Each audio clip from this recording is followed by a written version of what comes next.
And welcome back to Red Card. I'm your host, Anthony Toterin. Joining us right now, a special guest, a proud Canadian, and once again, Player of the Year in Canada, all the way from Turkey. He joins us live right after his training session. Atiba Hutchinson. Atiba, welcome, my friend. Thank you. Thank you for having me. How are you? I'm very good, and pleasure's all mine. And once again, we thank you so much for taking time out of your busy schedule to join us. Atiba, let's get right to it because we know you're a busy guy. Let's talk about this honor once again, Canada's Player of the Year. What does it mean to you personally? It means a lot.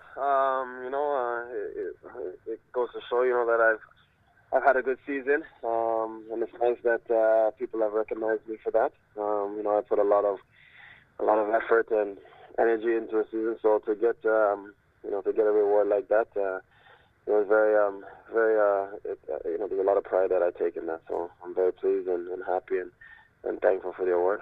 Atiba, you left blood, sweat, and tears in the last World Cup qualifying round for your country, Canada, as did all the players, as a matter of fact. It had to hurt, once again, not getting to that next level and possibly getting to the World Cup. But let's look at the bright side, Atiba. You've been through a lot of these important matches for Canada. Have you seen an improvement in this last round with some of the new players, some of the young guys like Menjikar James, Arfield, Borjan? Talk to us about it. No, of course. The team, going into those last few games of World Cup qualifying for us, we're confident. The team was playing very good football. We were a solid team at home. Unfortunately, we didn't get the result against Mexico at home, but we played some good stuff, and we felt, confident in every game we went into. Probably one of the best groups that, I've been a part of since I've been there with the national team. So it was nice to play with the boys, through that campaign. And of course, we're all gutted that we just couldn't get to the last round because we believe we had a good enough team to make a push for it. Atiba, I don't think people realize, especially like you now playing in Europe a lot of years of your life, how difficult it is in that CONCACAF region. I think people in Europe, myself, when I talk to a lot of family and players and coaches in Italy, they kind of laugh when it comes to talking about CONCACAF, but I think the respect is coming now. Mexico, Costa Rica, who beat Italy in the last World Cup, and Honduras, Panama. It is a battle. Talk about it. For sure, and I completely agree. I don't think that it gets the recognition that it probably should. There's a lot of difficult opponents in CONCACAF. Some tough places to play away. It's not easy to get results.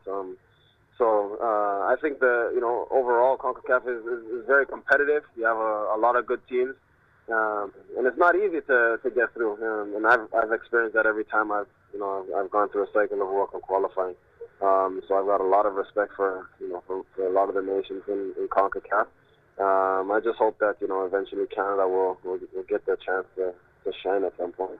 Atiba, talk about how unbelievable an experience it is for you as a professional going up against the best players worldwide playing in Champions League. It's got to be special lining up against some of the world's best players, some of the best clubs that you yourself and many young Canadian boys watch on TV week in and week out. Describe that feeling.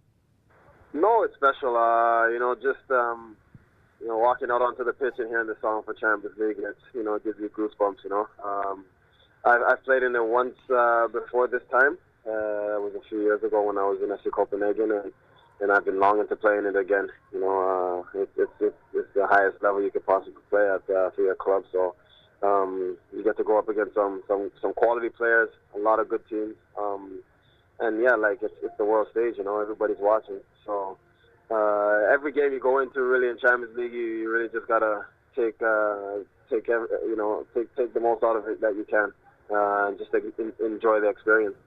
Atiba, talk about, as a Canadian player, the first time you set foot in Europe and started playing in Europe, the respect that you had to earn and get from your teammates and the club, especially they knowing that you're coming from Canada, and a lot of people still to this day think of us as just a hockey nation and a nation of peaceful people. But how hard was it for you to gain their respect and to show them that you mean business here, that you're going to get their respect right away?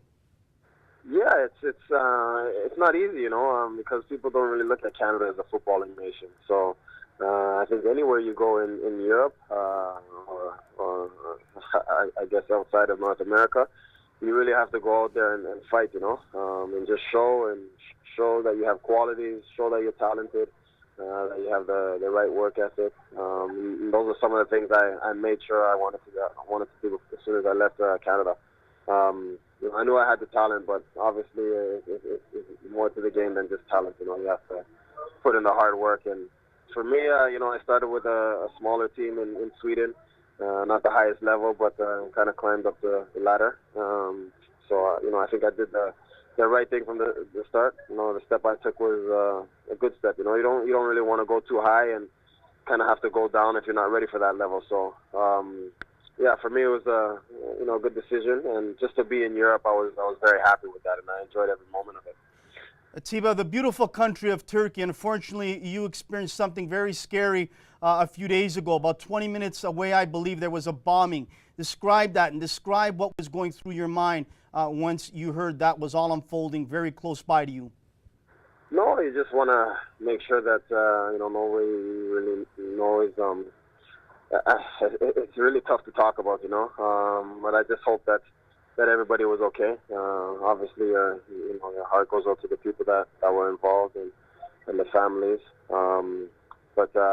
It's a tough moment. I think for everybody involved, really.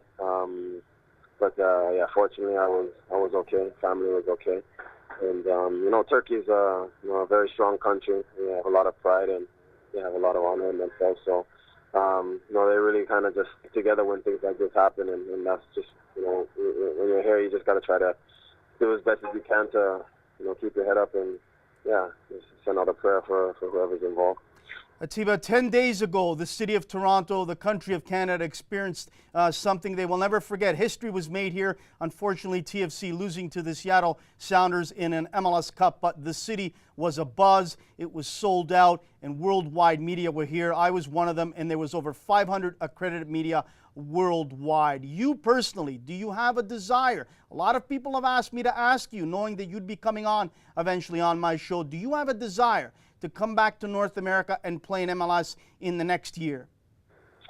Well, I've got another year on my contract after this. But of course, I've always said, I'd like to play in Canada before I end my career, if possible, because, they didn't really have a professional team in Canada, especially before I left. So it would be a nice experience if that, came to happen. But we'll see. I've got time on my contract. I enjoy it here. I'm playing at a club where I'm very comfortable. I'm happy with, and the fans, they appreciate me. I appreciate them. So we'll just have to see what happens as time goes on, and when my contract's finished here, I'll take it at that point and see what happens. But it would be nice to experience playing in Canada for however long it could possibly be.